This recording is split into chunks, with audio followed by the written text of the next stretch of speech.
Is Ukrainian President Volodymyr Zelensky trying to create an alternative reality on the international stage as a part of the Ukraine war? That's the only question that I can think of when I watch something that happened in Kiev yesterday. Оборонних індустрій. Зараз тут представлені більш ніж 30 країн світу: Європа, Америка, Азія, Австралія. 252 оборонні компанії, які виробляють повний спектр зброї та оборонних систем і рішень. А головне в цій залі впевненість. Впевненість вільного світу, впевненість у тому, що ми можемо захистити наших людей, наші цінності та волю. І ми зробимо це. So here's President Zelensky. Now, look, on the surface of this actually makes sense. It's like, what's surprising about this? He's talking about bringing in 250 military industrial capacity kind of industries, companies that can make weapons, ammunition, all kinds of wares for war, because his country's been attacked and his country is, at full scale war. So sure, it makes sense that you'd want to bring that in there. But here's the actual world of reality that this one he's trying to create is in. Now, what he's suggesting is that, we're going to come and build factories and other defense capacities right here in Ukraine to defend people. But he's implying that this would be stuff that would be used elsewhere in the world, like he's trying to set up some kind of a global arms manufacturing hub that could then be used elsewhere. I mean, that's kind of the language he's using about that we're going to do this for the whole world. But look, this is a real war. This is taking part in his country. So this is now the 19th month of war. And as we've talked about on many previous episodes of Deep Dive, there is no military path that's available to victory for Ukraine. And the longer time goes, the greater the imbalance in Russia's favor against Ukraine. Now, Ukraine has probably lost somewhere in the neighborhood of 500,000 men killed and wounded. Some estimates have it higher than that. Some have it a little lower, but I think that's probably a pretty good estimate of what's happened. We know the number's really high, whatever it is. And most of those, as in any war, the most of the ones who die first are the ones who are the most capable, the most trained, and the most experienced. And you keep bringing new people in. Of course, their experience is on the floor usually, and it's just very, very difficult to have a successful after that. And if you haven't done it in 19 months, and after 4 months of this offensive, you didn't even hardly dent the Russian defensive lines, then the chances are low that you're going to do that. So here's the other part of this interesting in this. What company is going to send in its people to make a factory in a country where already Russia has a significant upper hand in long-range missiles, rockets, and deep drones that can fire into that? Already Russia has leveled hundreds, that's a literal number, hundreds of factories and the defense industry in Ukraine to keep them from being able to manufacture the weapons of war and the tools of war that they need for this war. And so it's continuing on. It's a routine thing. Several times, usually every single week, Russia is doing this.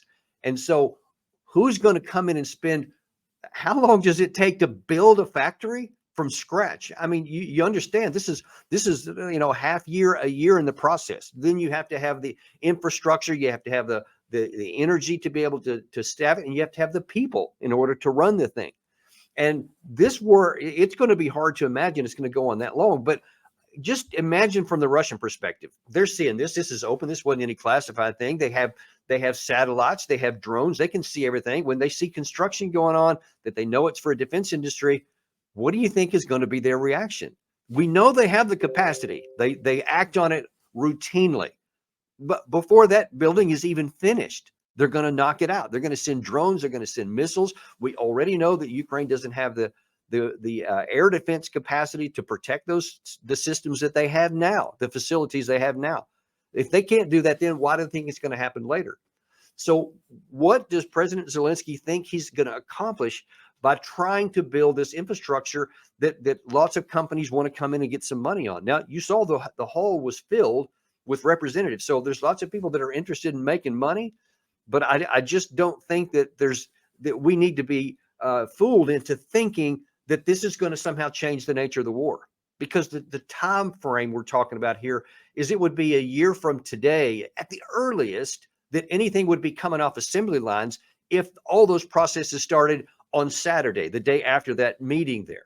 And of course, nothing works that fast anyway. So it's not going to take time. But this war is already at a place where they're suffering casualties at rates they can't sustain.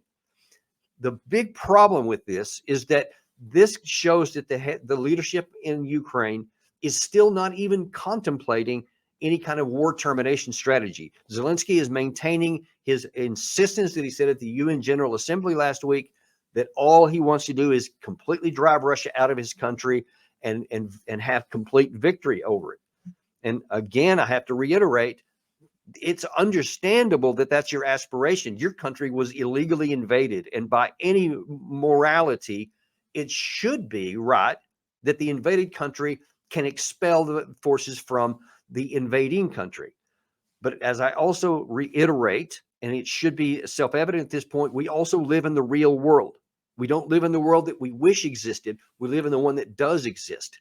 And the imbalance in the power between Russia and Ukraine is already so high and growing stronger in the direction of Russia by the day that there's no prospect that Zelensky can make good on that. So even if he gets these factories, look, the other side of the equation is not standing still either. Russia is also building factories, but Ukraine doesn't have the capacity to be able to go in there and take out all the Russian factories as Russia does the Ukrainian ones. And Russia's factories are starting to crank out 2 and 3 times more, in some cases, reported cases, than they did prior to the war. And Russia has extraordinarily robust domestic air defense capacity. We've seen a few high-profile missiles that have gotten through in Crimea, and some are always going to get through, but you don't see, that's not a routine thing as it is from the Russian missiles on the Ukraine side. So literally every aspect of this war you want to look at is on the imbalance, superior side for the Russia and inferior on the Ukraine side. And who is the bill payer for all of this? All the support that the West gives, all these grandiose plans that Zelensky keeps coming up with, the bill payers are his troops, his citizens, and the cities of Ukraine. They continue to be just leveled every single day, especially along the line of contact on that 1,000-kilometer front. Cities are being just methodically wiped off the map, and that's an actual literal thing. They're physically being eliminated because of the intensity of the fire in those front areas. So the longer we live in the world that we wish existed instead of the one that does exist, the reality is still going to impose itself. And you see that despite the aspirations, Ukraine is methodically being destroyed. Their economy is continuing to be eroded. I mean, it was already down 45 some odd percent earlier this summer. And so that's only going to be going down there because there's no capacity to continue to rebuild it, because every time something comes up, Russia takes it down. And as long as the war is going on and you keep sending your men to the front, guess what else that does? You don't have enough men to operate the economy you have. And that's another long-term issue that's plaguing the Ukrainian side. So nobody can make this decision except the Ukrainian people and their president. And I completely concur with that. No matter what I think, no matter what, even if President Biden tomorrow makes the same comments that I do and says, yeah, we're not going to support you, it's still only Zelensky who can make the decision. But ultimately, he's the leader of Ukraine, and he's got to do what's in the best interests of his people. And trying to build this alternative reality that you want to exist or you hope will someday, instead of the one that actually does exist, is just condemning more of his people to death and dragging out the time when the piper is going to have to be, the bill's going to have to be paid. Because at some point, reality will impose itself on the best intentions and the best aspirations that people have that are in contradiction to reality. And I worry about the people of Ukraine because they are my number one priority and the thing that drives us to make most of these videos. And stay tuned, because there's going to be a lot more where this came from.